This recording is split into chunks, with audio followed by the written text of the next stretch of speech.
on the train to London today. You can tell because there isn't a single ounce of enthusiasm on my face.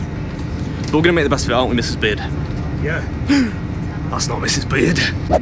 It's my occasional camera engineer and podcast co-host, Josh Gudgeon.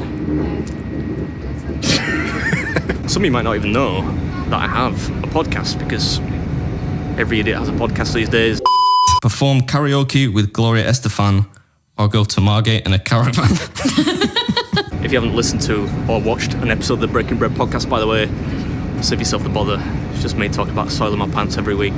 But Spotify like it enough to invite us down to London for some kind of podcast event. I'm just in it for the food though. We're going to be eating London's biggest pizza today. Allegedly.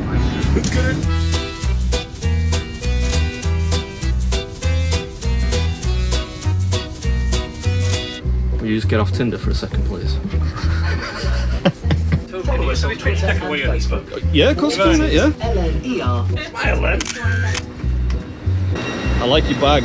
How long are you staying for? 3 weeks? Hey. I didn't even bring my customary auxiliary pair of underwear in case anything goes wrong. It's around here somewhere. Well, this must be it. Will the pizzas fit on that table, do you think? Yeah. Just the overhanging the edges. I think it might work. I ask you, who would order a courgette and peppers pizza? Who's ordering that? You don't come off for pizza and get courgette and peppers, do you? Psychopath, son. That's who's going to order that. This is the first person view of London's biggest pizza. I'm using a wide lens, like a 60mm lens, and still I have to stand quite far back to get its full enormity in frame. What do you think, Sonny Jim? Have I got this? All you, man. It's all you. Look at that, man. It's a droopy. So I'm at a place called Bloomsbury Lane today, right? Yeah. Which is in just central London, or is it a special area you would describe it as? Russell Square. Russell Square. Russell Square. Russell Square. How did I get it wrong when you're like 3 feet away from me? You just said it to me. I did extensive research of about 4 minutes, and it is, as far as I can tell, the biggest pizza in London. So do you want to give me a 3, 2, 1? Of course. Okay. 3, 2, 1. That's fine. You don't have to say lift off, then 3, 2, 1's good, thank you. Right, here we go.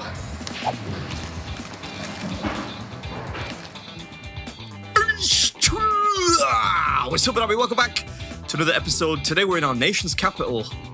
That's right, the bleak, topographical smog hole of London. But I'm on my best behaviour because we're invited down by the folks at Spotify who apparently enjoy the podcast I do with my noodle-armed colleague Josh. And although I hate networking of any kind, I agreed to come down on the proviso that he bought lunch. Which is why I took the liberty of ordering London's biggest pizza. This pizza's yummy. How have I finished more of a 26-inch pizza than you have of a 12-inch pizza? That's actually not a joke either. I think he's going to bring it into frame in a second or two. Pass me the napkins, camera monkey. Look at this. That's embarrassing. Delicious pizza.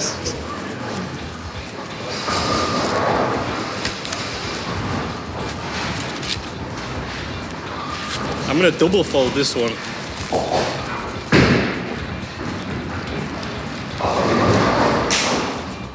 Revolutionary new technique there, which should help with mandible economy. If you haven't seen or listened to the podcast, by the way, I'll throw some cards up on screen, links to the episodes at the end, and there's some information in the pinned comment below. I mean, being exposed to me twice a week is, I'm sure, more than enough. But if not, it could, if nothing else, keep you company during your morning ablutions or something. Thank you very much, sir.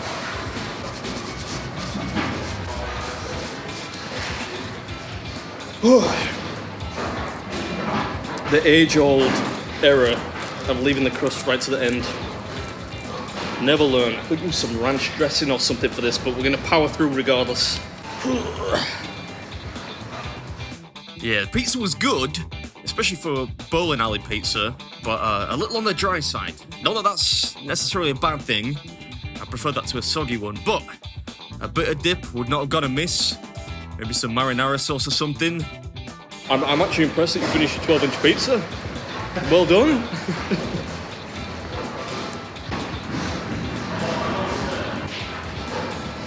I hope I don't have to actually talk to anyone. I'll just podcast thing tomorrow. Because my girl's done for.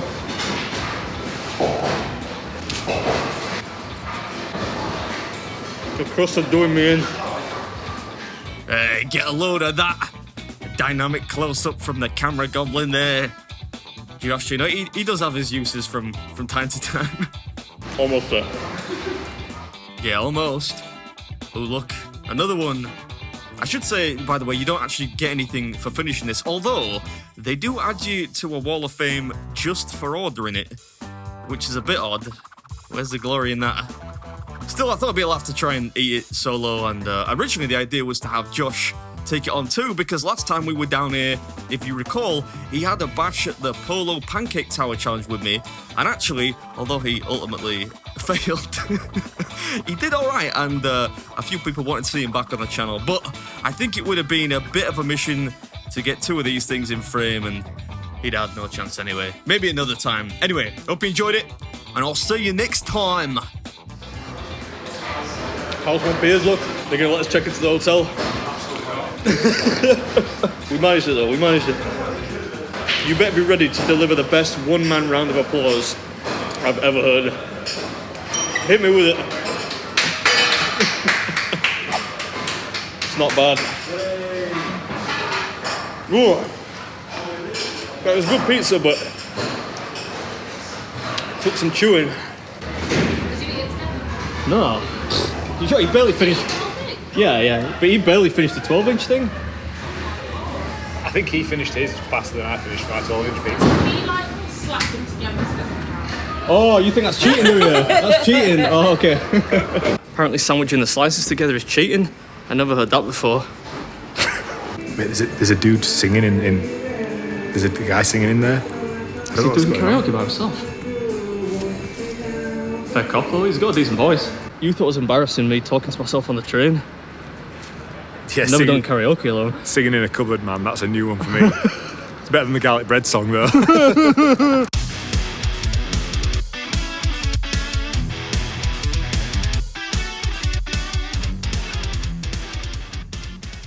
When you check in, do it as Yorkshire as possible.